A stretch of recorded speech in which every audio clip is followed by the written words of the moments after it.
Hello and welcome to a note for God. You see that confetti? Yes, we made it to Proverbs 31. I'm so glad that you have listened, watched for the whole month of January. I hope you get it. It's supposed to be confetti. All right. Thank you so much for joining. If you haven't done so already, definitely subscribe. Today is Proverbs 31. Let's get started. The saying of King Lemuel contains this message which his mother taught him.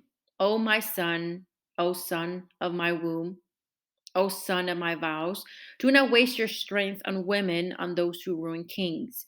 It is not for kings, O Lemuel, to guzzle wine. Rulers should not crave alcohol, for if they drink, they may forget the law and not give justice to the oppressed.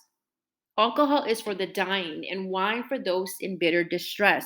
Let them drink to forget their poverty and remember their troubles no more. Speak up for those who cannot speak for themselves. Ensure justice for those being crushed.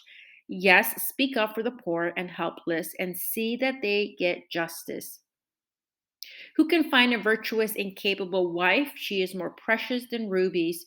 Her husband can trust her, and she will greatly enrich his life. She brings him good, not harm, all the days of her life.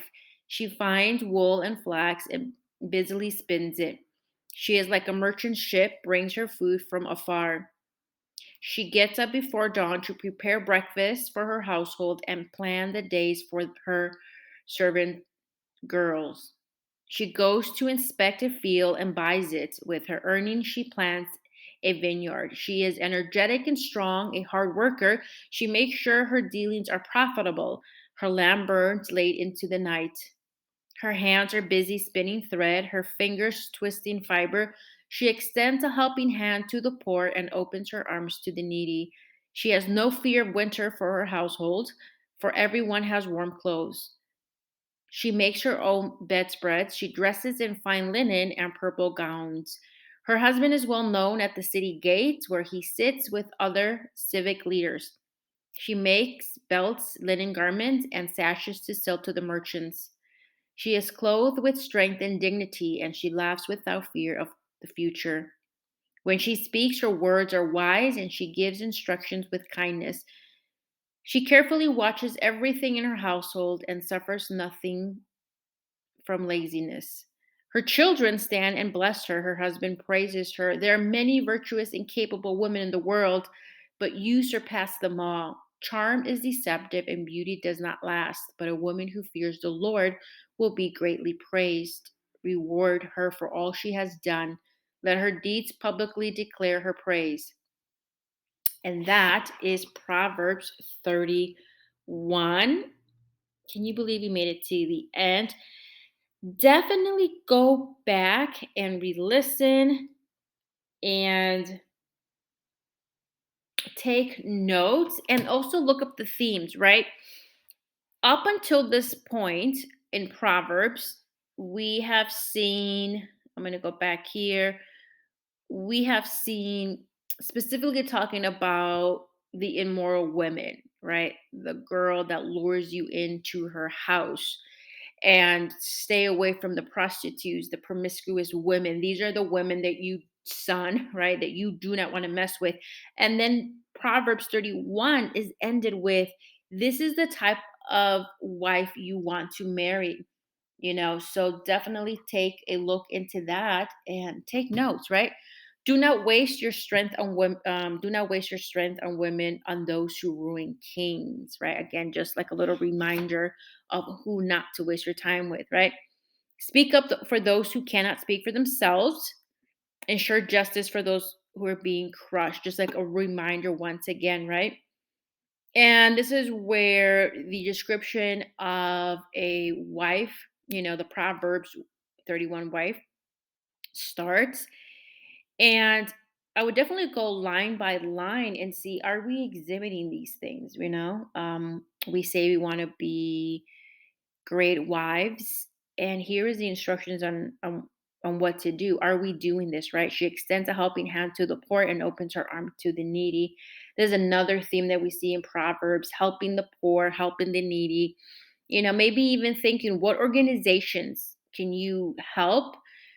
You volunteer or monetary, what organizations, especially right now, there's so many out there. How can you help? Right? When she speaks, her words are wise and she gives instructions with kindness. Are we doing this, right? Or are we being harsh? Remember, another one of the Proverbs says that, a woman, a wife herself can be the one that is destroying her house, right? We often like to think about the outside, but in reality, it is us who is destroying our house, right? So definitely look into that. There are many virtuous and capable women in the world, but yours surpasses them all. This is her husband praising her, right?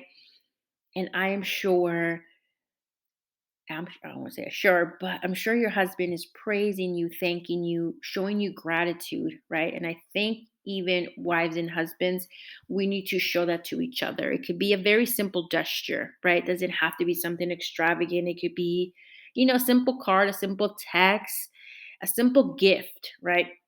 Definitely to acknowledge what both, are doing for the family.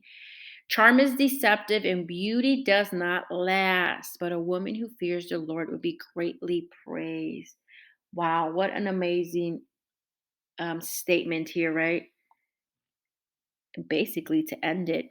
So definitely go back to read, listen, take notes, take out your Bible app, your physical Bible, reread it. And if I were you, I would go back to Proverbs 1 and listen for February and take notes and listen to the themes. Now that you've actually heard, right? You heard the Proverbs, because there's one thing to read it and then there's another thing to listen to it.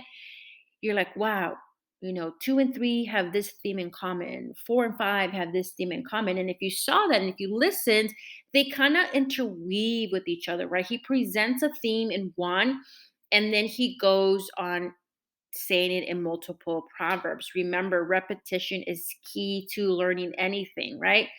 It's not like he said, it's not like he said, don't mess with promiscuous women one time. He didn't say that. He said that several times in the Proverbs, honor thy mother and thy father. He didn't say that one time. He said it several times, and what a disgrace you would be if you do not honor your mother and father, right?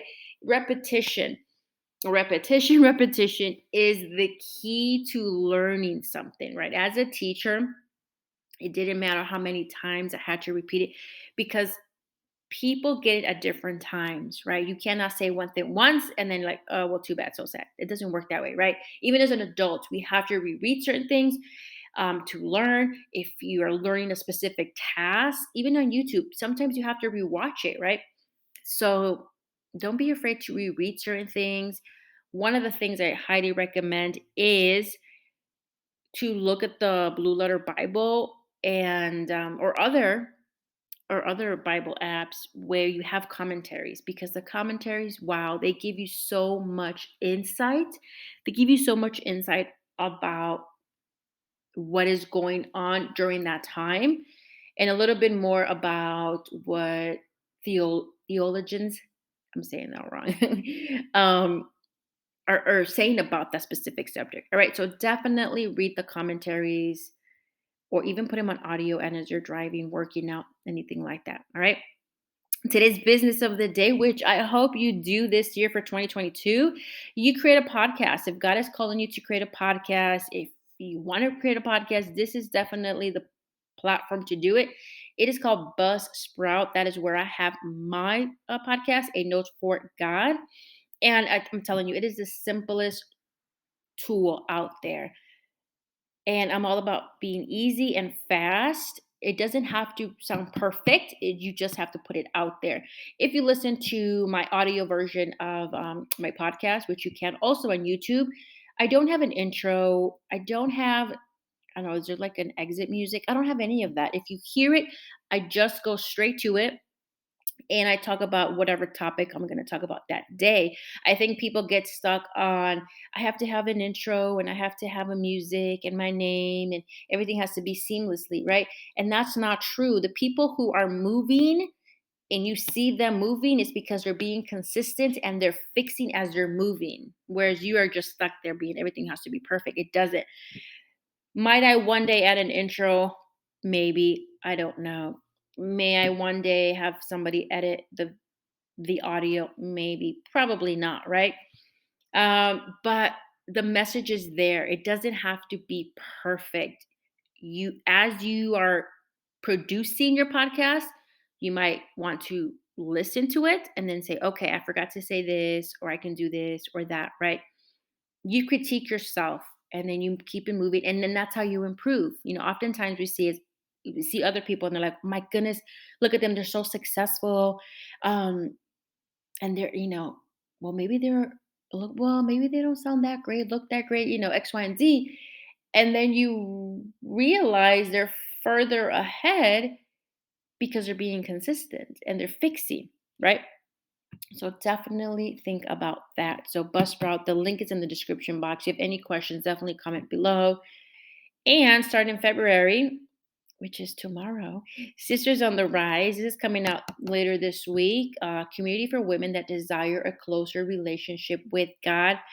Basically, everything I would have wanted to know after I got saved. There's so many things to know.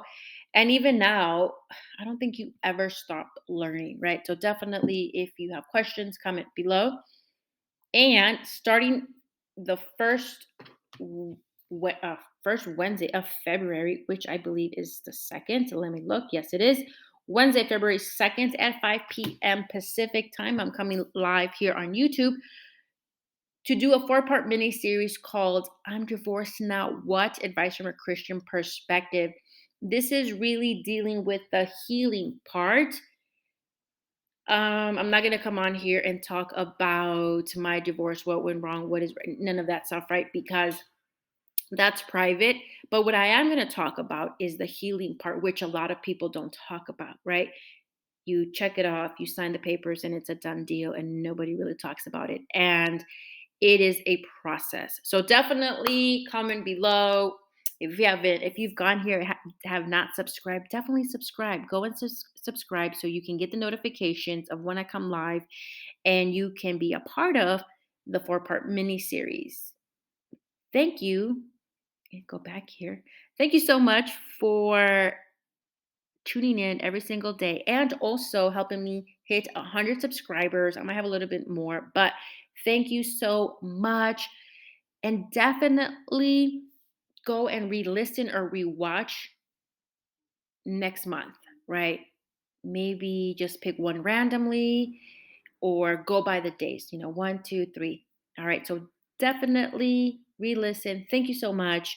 And do not forget to join me for my 4-part mini series called I Am Divorced, Not What.